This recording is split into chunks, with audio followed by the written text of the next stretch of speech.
Welcome to this explainer. Today, we're diving into one of the most famous, most fiercely debated ships in all of human history, the RMS Titanic. When we think about the Titanic, we're usually holding two completely contradictory ideas in our heads. On one hand, it's this absolute unparalleled triumph of human engineering, and on the other, a catastrophic, totally heartbreaking failure. By breaking down our source material today, we're going to explore exactly how the most advanced tech of the era collided head-on with human hubris to create a disaster that, well, it still captivates us over a century later. Okay, let's dive into this. 1,517. That is the staggeringly tragic number of lives lost when this magnificent ship sank into the freezing ocean. It remains one of the deadliest peacetime maritime disasters in recorded history. And to truly grasp the sheer scale of this tragedy, we really have to look past the Hollywood myths. We need to ground ourselves in the actual historical facts of its creation, its unbelievable opulence, and ultimately, its doomed voyage. Section 1. A massive beginning, starting in March of 1909. So transport yourself back to the Harland and Wolff shipyard in Belfast, Ireland, right when the construction of this absolute behemoth kicked off. The atmosphere, incredibly optimistic. This was the absolute pinnacle of the industrial age. But the Titanic wasn't just built out of a general sense of ambition. It was born from fierce, high-stakes competition. Backed by the massive wallet of American financier J.P. Morgan and the International Mercantile Marine Company, the White Star Line had a very specific, laser-focused goal. They wanted to completely overshadow their rival, the Cunard Line, and their leading ships, the Lusitania and the Mauretania. The mission was crystal clear. Build the world's largest steam-powered passenger ship, period, no matter the cost. And when we say largest, we literally mean it. The unprecedented physical scale of this Olympic-class ocean liner is just hard to wrap your head around. It spanned an incredible 882 feet and 9 inches in length, and its height, just measuring from the water level up to the main deck, it was a towering 59 feet. The sheer volume of steel, the engineering genius, and the raw manpower required to build a vessel of this size in the early 20th century, it's just staggering. A true, undeniable marvel. Now, what's really interesting here is the immense power plant required to move this floating city. The Titanic housed 29 boilers connected to 159 coal-powered furnaces. That gave it a seriously impressive top speed of 23 knots. But here's a fascinating little design secret for you. You always hear about or see pictures of the ship with those four massive 62-foot-tall funnels towering on top, right? Well, actually, scratch that. Only 3 of them were functional. The 4th funnel was purely there for ventilation, and honestly, just to give the ship a much more powerful, intimidating look. Section 2. Unmatched luxury and the creation of a floating palace. The designers, guys like Lord Peary and Thomas Andrews, they didn't just want to be the biggest thing on the water. They wanted to crush their rivals in pure, unadulterated opulence. The first-class amenities were honestly mind-blowing for 1912. We're talking a swimming pool, a full gymnasium, a squash court, Turkish baths, and even electric baths. Oh, and you could dine in the beautifully sunlit Parisian cafe. The ship even featured 3 electric elevators dedicated strictly to first-class passengers. It offered this lavish, over-the-top lifestyle that most people couldn't even access on solid ground, let alone while floating in the middle of the Atlantic Ocean. But despite all that grandeur, there were some incredibly stark class divides in the accommodations.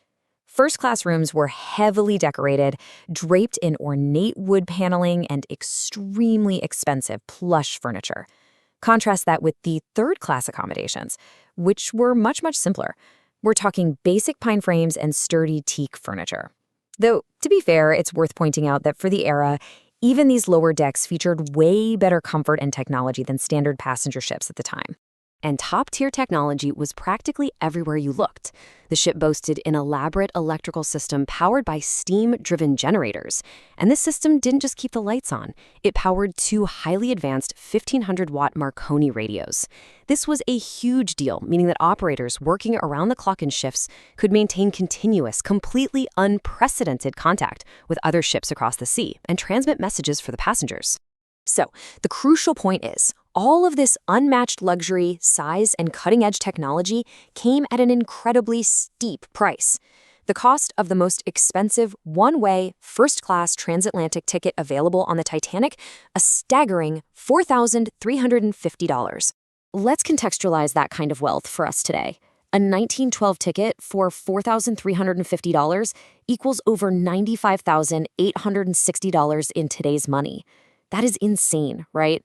It truly emphasizes the extreme elitism and sheer excess of the voyage. The people traveling in these top-tier suites were literally the absolute wealthiest, most powerful individuals on the planet.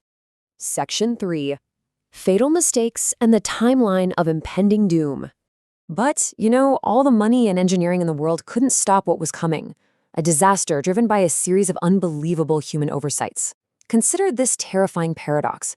The Titanic had a total capacity for 3,547 passengers and crew, yet it only carried enough lifeboats to hold 1,178 people. It sounds utterly absurd to us now, but the craziest part? The ship was actually fully compliant with the maritime regulations of the time. They followed the rules to the letter, but those rules were fundamentally, fatally flawed. This builds into a fatal sequence of doomed decisions. It's like a giant, terrible puzzle coming together. Step 1. The ship's owner, J. Bruce Ismay, pressured Captain Edward Smith to maintain a high speed, prioritizing splashy newspaper headlines over basic caution. Step 2. On April 12th, the crew actually received 6 separate warnings about icebergs in the area, but these were just brushed aside under the arrogant assumption that the ship could easily maneuver around any threat. And step 3. Because of that immense speed and the ship's massive size, when the iceberg finally appeared out of the dark, turning in time was basically a physical impossibility. And here is where we really lean into the dramatic irony of this whole event. Despite being designed by the most experienced engineers alive and utilizing the most advanced technology available, the ship had a remarkably small radar setup. This tiny, seemingly minor component, combined with going way too fast, caused a complete systemic failure. They simply couldn't see the danger early enough to actually do anything about it. Tracing this fatal journey across the Atlantic, the Titanic departs Southampton on April 10, 1912, full of fanfare and excitement. Just 2 days later, on April 12, those 6 ice warnings come rolling in. And then the darkest moment of all. On the night of April 14, the quote-unquote unsinkable ship violently strikes the iceberg. Now, here's a truly surprising and honestly haunting historical fact from our source text. That very iceberg, the inanimate chunk of ice that ended the reign of the greatest ship ever built, it didn't just appear out of nowhere. It's estimated that this massive object broke off from Greenland approximately 10,000 years earlier. It had been slowly floating in the ocean for millennia, literally just waiting for this exact chilling intersection with human history. Section 4. A historic tragedy and the sinking of the Titanic. The collision has happened. The greatest engineering marvel of the age has been mortally wounded. Let's move to the timeline and see how this builds into a rapid, absolutely terrifying sequence. At approximately 11:40 p.m., the iceberg tore huge holes into the front section of the hull, and the ship immediately began taking on massive amounts of water. In less than 3 hours, by 2:20 a.m., the Titanic was completely submerged, swallowed entirely by the dark, freezing ocean. But the terror certainly didn't end when the ship went under. For those who didn't make it into that vastly inadequate number of lifeboats, they faced a brutal, unforgiving reality, a freezing water temperature of -2 degrees Celsius. In water that incredibly freezing, the human body just completely shuts down. Survival in -2-degree water is a biological impossibility for an ordinary human beyond about 20 minutes. This chilling fact really cements the absolute horror faced by the thousands of passengers stranded in the water that night. Because there were only enough lifeboats for a tiny fraction of the passengers, a devastating prioritization had to happen. The strict protocol of women and children first was implemented. And because of this, there was a vastly disproportionate death toll among the male passengers, who were effectively forced to remain on the sinking vessel to face their fate.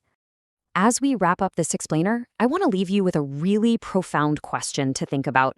When you look at the immense engineering, the staggering cost, and the completely preventable oversights, was the sinking of the Titanic a failure of technology, or was it a fatal failure of human ego? Think about how hubris and pride prioritized speed, appearances, and luxury over basic, fundamental safety. It's a powerful lesson, and honestly, it resonates just as strongly today as it did over a century ago. Thank you so much for joining me as we explore the fascinating source material behind this historic event. Keep questioning and keep learning.